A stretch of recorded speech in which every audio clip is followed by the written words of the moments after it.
हनुमान जी के पूजा में कपूर लौंग। पूजा से सब मिलेगा लेकिन कुछ नहीं मिलेगा। अनुभव की बात बताऊंगा। कपूर और लौंग में बहुत ताकत है। बहुत से लोग को पता ही नहीं है कि वे अपना प्रारब्ध भुगत रहे हैं। कोई भी अपने संचित कर्म के अनुसार प्रारब्ध लेकर जन्म लेता है। सारे माजरों का पता जन्म कुंडली एवं हथेली से हो जाता है। तभी तो एक ही धरती पर मानव और दानव दोनों जन्म लेते हैं। प्रारब्ध न रहता तो एक जैसी परिस्थितियों वाले लोगों की जिंदगी एक समान होती, मगर ऐसा नहीं होता है।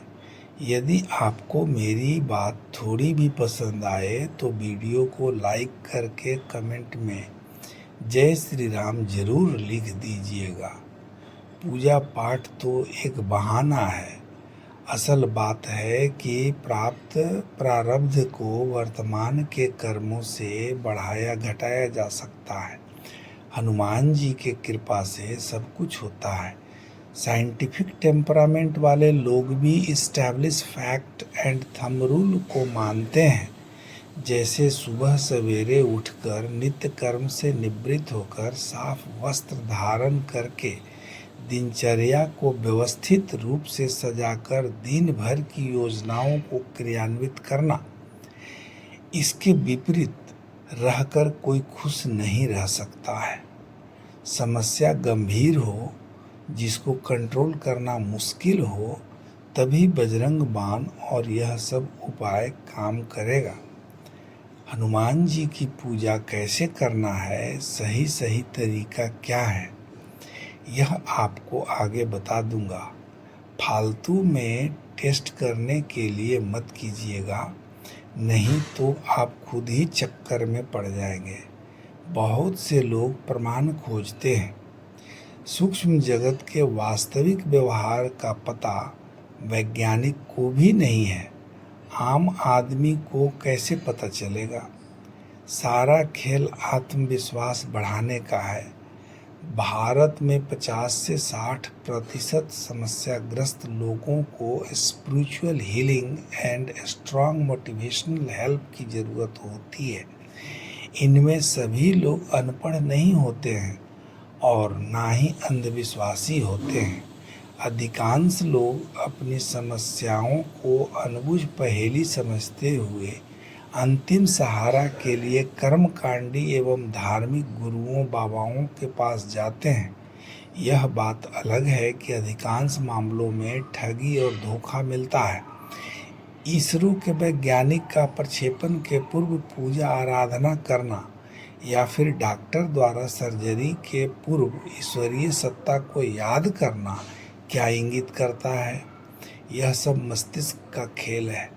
विख्यात खिलाड़ी का कहना है कि हार जीत की परवाह किए बिना हम ईश्वर को याद करके खेल के मैदान में जाते हैं, ताकि बिना किसी नकारात्मक सोच के हम अपना बेस्ट ऑफ द बेस्ट दे सकें। यही सफल व्यापारियों का भी मानना है। क्या कोई विद्यार्थी पूजा पाठ करके परीक्षा में उन प्रश्नों को हल कर सकता है जिसे उसने कभी पढ़ा ही नहीं था? क्या कभी किसी को आने वाले प्रश्न का पता हो जाएगा? न भूतो न भविष्यति। पूजा मानसिक एकाग्रता को बढ़ाने के लिए किया जाता है, ताकि बिना भटकाव के हम अपने लक्ष्य को प्राप्त कर सकें। तो मेंटल शांति जहाँ मिले, जैसे मिले, सब सही है। यही सर्वाधिक सत्य है। मन की गहराइयों में बैठा हुआ भय भूत का स्वरूप ले सकता है। यह तब खत्म होता है जब आप मन के डर को समझ पाते हैं कि क्या होगा। जो होगा देखा जाएगा। जो अड़ेगा वही लड़ेगा और वही जीतेगा। जीवन में आने वाले कुछ समस्या बहुत अधिक सोचने पर मजबूर करता है, जो डिप्रेशन को जन्म दे सकता है। डिप्रेशन के सभी लक्षणों को भय, भगवान, भूत, ज्योतिष शास्त्र, वास्तु दोष, आकाशिक रिकॉर्ड्स से जोड़कर देखा जाने लगा है। कुछ घटनाओं के अचानक घटित होने से धार्मिक गुरुओं की बातें पुष्ट होने लगता है। मनोवैज्ञानिक और दार्शनिक बातों को सरलता पूर्वक मनोरंजक कहानियों के मार्फत आम लोगों तक पहुंचाया जाता है। धर्म, संस्कार, आदर्श जैसे बातों का प्रचार हो रहा है। कभी कभी ठगी के लिए विश्वास को भी बड़े विश्वास के साथ बेचा जा रहा है। मोक्ष की बात सुनकर भी प्रायः दंपति व्रत त्योहार में कसम खा रहे हैं कि हे देवी देवता, अगले जन्म में भी हम लोग साथ रहें, ऐसी कृपा करो। कैसी विडंबना है।